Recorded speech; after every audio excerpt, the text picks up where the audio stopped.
Hello दोस्तों, नमस्कार। भारत माता की जय, वंदे मातरम। मैं रवि सर आपका स्वागत करता हूं अपने YouTube channel Ravi sir steno में। तो चलिए दोस्तों, आज एक नई शुरुआत के साथ अपन पढ़ेंगे मध्य प्रदेश सामान्य ज्ञान की सीरीज। आज से अपन एक नया टॉपिक शुरू कर रहे हैं, मध्य प्रदेश सामान्य ज्ञान, जिसमें आज अपन पढ़ेंगे भारत की आज़ादी के बाद यानी सन 1947 के बाद मध्य प्रदेश का अस्तित्व, कि मध्य प्रदेश कैसे आया, मध्य प्रदेश कैसा था 1947 में। तो चलिए, आज अपनी एक क्लास फर्स्ट है, तो अपन आज मध्य प्रदेश सामान्य ज्ञान की शुरुआत कर रहे हैं। ये है मध्य प्रदेश। सन 1947 के पहले जो मध्य प्रदेश था उसका कुछ नक्शा इस तरफ दिख रहा था, ये नहीं है। छत्तीसगढ़ भी क्योंकि अपने साथ में था। अब अपन बात करते हैं कि मध्य प्रदेश 3 भागों में बटा हुआ था, पार्ट ए, पार्ट बी और पार्ट सी।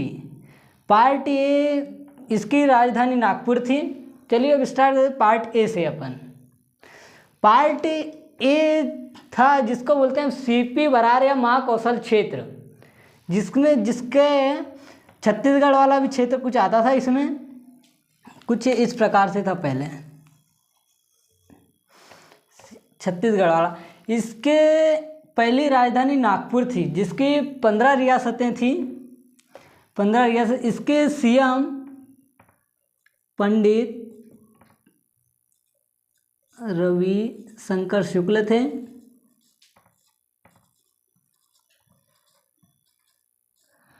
और इसके गवर्नर जो थे ई राघवेंद्र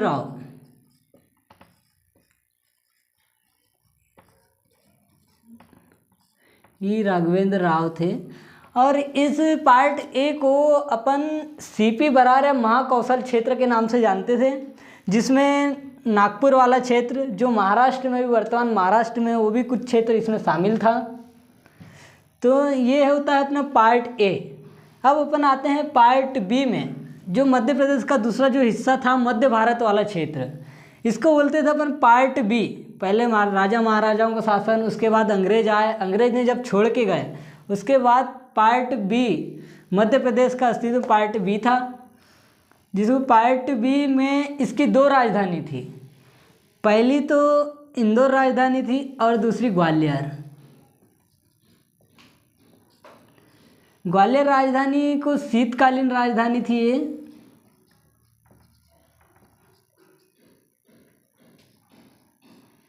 और पार्ट बी की एक राजधानी इंदौर जो थी, एक ग्रीष्मकालीन राजधानी थी।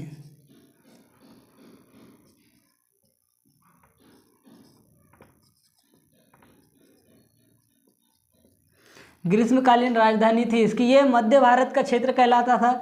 इसके सीएम थे श्री लीलाधर जोशी। इसके जो सीएम थे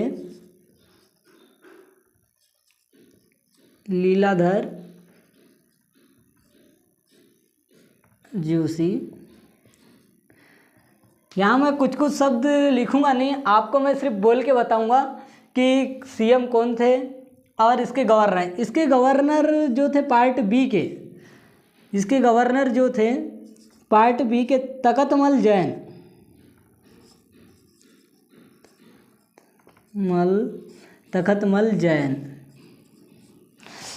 ये होता है पार्ट बी का हिस्सा था, मध्य भारत का क्षेत्र। इसे मध्य भारत क्षेत्र के नाम से जाने जाते थे। अब इसके बाद आता है अपना part C. Part C Bundelkhand क्षेत्र के नाम से जानते थे। इसमें बुंदेलखंड का जो क्षेत्र आता था, उसमें पार्ट सी के अंतर्गत आता था। यह सबसे बड़ा रियासत थी मध्य प्रदेश की। और इसके सीएम शंभुनाथ शुक्ल थे। इसके सीएम शंभुनाथ शुक्ल थे। इस प्रकार अपने पार्ट सी का जो हिस्सा था वो बुंदेलखंड का हिस्सा था। इस प्रकार पार्ट सी। और आप आते हैं अपन भोपाल रियासत। भोपाल रियासत सन 1900 में एक स्वतंत्र रियासत थी, 1 जून 1949। ये पार्ट सी का हिस्सा था भोपाल, लेकिन 1 जून 1949 को एक ये स्वतंत्र रियासत हो गई। यानी ये स्वतंत्र रियासत थी, जिसके सीएम शंकर दयाल शर्मा थे। ये शंकर दयाल शर्मा बाद में अपने भारत देश के राष्ट्रपति भी बने। भारत देश में कुल 552 रियासतें थी, 552 देशी रियासतें थी, जिसमें से कुल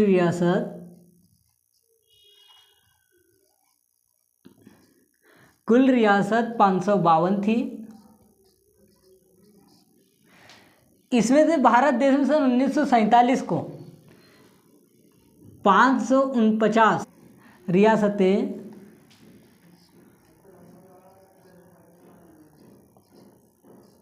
भारत देश में शामिल हुई,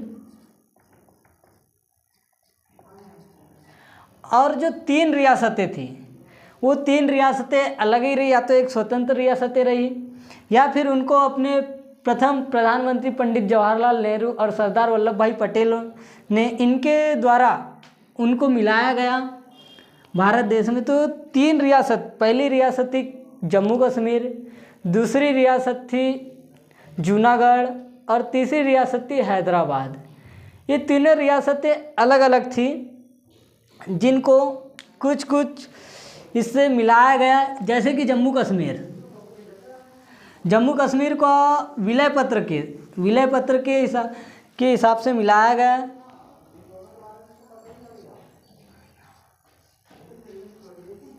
जम्मू कश्मीर इसको विलय पत्र के हिसाब मिलाया गया, विलय पत्र के द्वारा।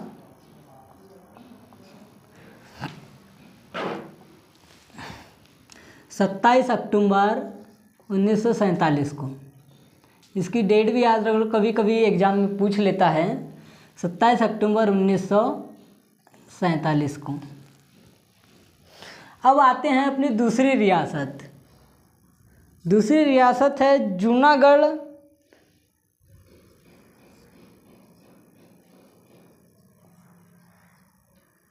जूनागढ़ रियासत है, इसे जनमत संग्रह के द्वारा मिलाया गया था।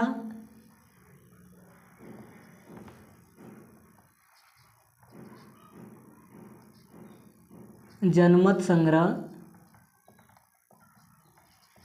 ये जनमत संग्रह का मतलब होता है कि जनता की स्वेच्छा, कि जनता जिधर रहना चाहिए या वो भारत देश में मिल के रहना चाहती है, तो उनने अपनी इच्छा जाहिर की कि भारत देश के साथ रहना चाहती है। इसके लिए जूनागढ़ जो रियासत थी उसको जनमत संग्रह के द्वारा मिलाया गया। ये थी 20 फरवरी, इसको 20 फरवरी 1948 को इसे मिलाया गया। अब अपनी आती है तीसरी रियासत, जो हैदराबाद रियासत थी।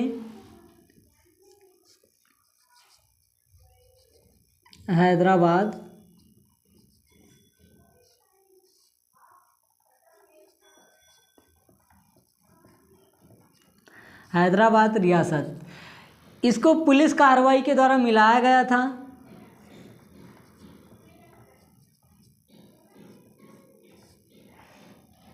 पुलिस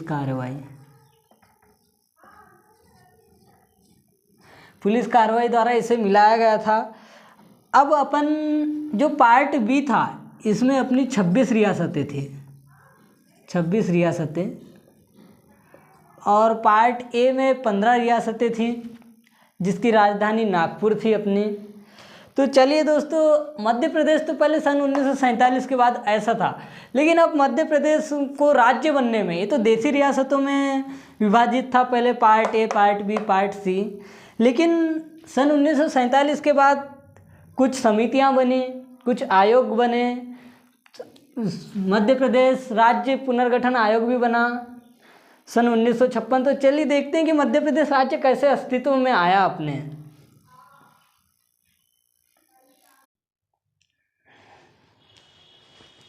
राज्यों का पुनर्गठन अपन बात करते हैं कि इसके पहले अपन ने तो देशी रियासत था। अब यहाँ से अपनी शुरू होगी मेन कहानी, क्योंकि क्या है, मध्य प्रदेश की पीईबी जो एग्ज़ाम्स होती है, यहीं से ज़्यादा क्वेश्चन उठते हैं और यहीं से क्वेश्चन पूछते रहते हैं एग्ज़ाम में, यहीं से आते रहते हैं क्वेश्चन। कुछ आयोग हैं, कुछ समिति हैं।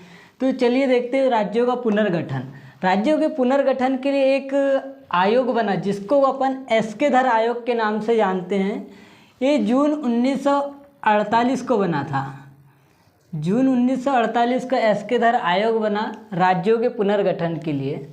तो इसने अपनी रिपोर्ट तैयार किया दिसंबर 1948 में अपना रिपोर्ट पेश किया। तो इसमें रिपोर्ट में एस्केधर आयोग ने कहा कि राज्यों का पुनर्गठन तो होगा लेकिन भाषाओं के आधार पर नहीं होगा। भाषा के आधार पर नहीं होगा, आधार पर नहीं होगा, बल्कि भाषाओं के आधार पर नहीं होगा तो लेकिन प्रशासनिक एवं राजनीतिक दृष्टि को देखते हुए एस्केधर आयोग ने बोला कि राज्यों के गठन को प्रशासनिक और राजनीतिक दृष्टि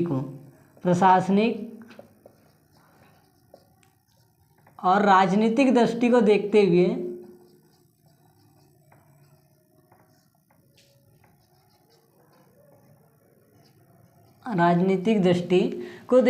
राज्यों का पुनर्गठन होगा, जिसमें ऐसा नहीं कि भाषाओं के आधार पर राज्यों का पुनर्गठन होगा। इसमें आके फिर इसके लिए फिर और एक अपनी दूसरी समिति बनती है जिसको अपन बोलते हैं जेवीपी समिति। जेवीपी का फुल फॉर्म होता है पंडित जवाहरलाल नेहरू। इसके एक सदस्य होते हैं, यहाँ पे मैं लिख देता हूँ, पंडित जवाहरलाल नेहरू। और दूसरे हैं वी फॉर वल्लभ भाई पटेल।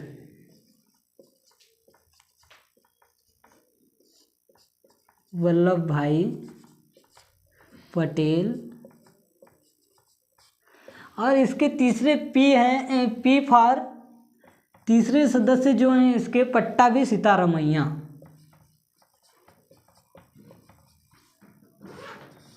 पट्टाभी सीतारामैया। ये भी 3 सदस्यों की समिति थी जो दिसंबर 1948 में बनी थी और इसने भी अपनी रिपोर्ट अप्रैल 1949 में पेश की और इसने भाषाओं के आधार पर राज्यों के पुनर्गठन को नकारा और एस्केधर आयोग की रिपोर्ट का समर्थन किया। और इसने भी अपनी रिपोर्ट में कहा कि राज्यों का पुनर्गठन प्रशासनिक दृष्टि से होगा, प्रशासनिक दृष्टि से। इसी बात को सुनते हुए दक्षिण भारत में एक हिंसा उत्पन्न हो गई और भाषाई राज्यों को लेकर उग्र आंदोलन होने लगे, जिसमें एक नाम आता है पट्टुबी रामल्लु, जो 56 दिन का आमरण अनशन करते हुए अंततः 15 दिसंबर 1952 को दम तोड़ देते हैं। यानी इनका कहना था कि दक्षिण भारत में भाषाई राज्यों को लेकर पुनर्गठन हो राज्यों के, और एक भाषा के लोग अलग अलग भाषा के लोग अलग अलग राज्यों में रहे, इनका कहना है। तो पट्टाभी श्री रामल्लु ये स्वतंत्र सेनानी थे। इन्होंने 56 दिन का आमरण अनशन किया और अंत 15 दिसंबर 1952 को इनका दम तोड़ देते, मृत्यु हो जाती है, इनकी मृत्यु हो जाती है। इसको लेके और दक्षिण भारत में उग्र आंदोलन शुरू होने लगते हैं, जिसको देखते हुए पंडित जवाहरलाल नेहरू ने दक्षिण भारत में और एक घोषणा की कि हम भाषा के आधार पर राज्यों का पुनर्गठन करेंगे। और इसी के परिणाम स्वरूप 1 अक्टूबर 1953 को एक भाषाई आधार पर राज्य बना। 1 अक्टूबर 1953 को, यहाँ पे ये डेट याद रखना कि ये भाषाई आधार पर आंध्र प्रदेश राज्य बना था। तो क्वेश्चन पूछता है कि भाषाई आधार पर बनने वाला पहला राज्य कौन सा था, तो ये था आंध्र प्रदेश। आंध्र प्रदेश ये कब बना था? 1 अक्टूबर 1953 को। कौन से भाषा के आधार पर बना था? तो ये तेलुगु भाषी राज्य था, तेलुगु तेलुगु भाषी राज्य, तेलुगु भाषी राज्य। इसके बाद राज्यों के पुनर्गठन के लिए भाषाओं के आधार पर राज्यों के पुनर्गठन के लिए एक महत्वपूर्ण आयोग आता है जिसका नाम है फजल अली आयोग। ये फजल अली आयोग जो था 3 सदस्यीय आयोग था, जिसके 3 सदस्य डॉक्टर फजल अली, हृदयनाथ कुंजरू और के.एम. पाणिक्कर, ये 3 सदस्यीय आयोग था जिसके अध्यक्ष डॉक्टर फजल अली साहब थे। ये अध्यक्ष थे फजल अली आयोग के, और इन्होंने राज्यों के पुनर्गठन की बात की और अंततः राज्य पुनर्गठन आयोग 1956, राज्य पुनर्गठन आयोग 1956 का गठन होता है। और इसके बाद 7वां संविधान संशोधन 1956 के तहत मध्य प्रदेश राज्य अस्तित्व में आता है, जो हिंदी भाषी राज्य होता है। हिंदी भाषा के आधार पर मध्य प्रदेश का गठन होता है। चलिए इसको आगे समझते हैं अपन। राज्य पुनर्गठन आयोग 1956 की अपन बात करते हैं। इसके द्वारा मध्य प्रदेश राज्य का गठन होता है। राज्य पुनर्गठन आयोग 1956 में बना, जिसके द्वारा 7वां संविधान संशोधन 1956 के तहत भारत देश में 14 राज्य और 6 केंद्र शासित प्रदेशों का गठन होता है। इस राज्य पुनर्गठन आयोग ने अपनी रिपोर्ट में ये भी कहा कि एक राज्य में एक ही भाषा के लोग नहीं रहेंगे। ऐसा कि एक राज्य रहेगा तो उसमें विभिन्न भाषाओं के लोग रह सकते हैं। तो इसमें 7वां संविधान संशोधन 1956 के तहत 14 राज्य और 6 केंद्र शासित प्रदेश, यानी इनको अपन 6 केंद्र शासित प्रदेश यानी यूनियन टेरिटरीज, इनको 6 केंद्र शासित प्रदेश, इन्हीं 14 राज्यों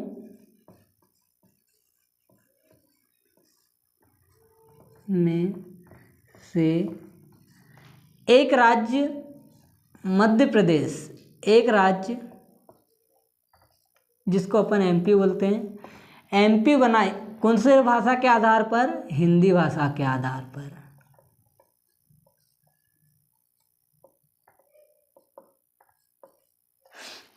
हिंदी भाषा के आधार पर 1 नवंबर ये राज्य मध्य प्रदेश राज्य का गठन होता है। 1 नवंबर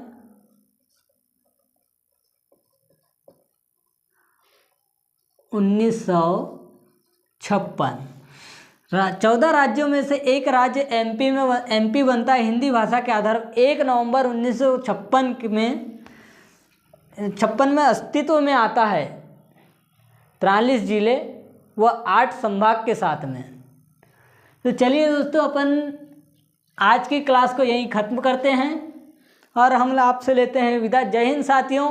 तो इसी प्रकार हमारे एमपी जीके की सीरीज को चलाना और स्टेनो सीखने के लिए हमारे रवि सर स्टेनो चैनल को सब्सक्राइब करिए, और वीडियो अच्छी लगे, क्लास अच्छी लगे तो और लाइक करें, सब्सक्राइब करें और शेयर करें। तो चलिए ठीक है, जय हिंद, नमस्कार।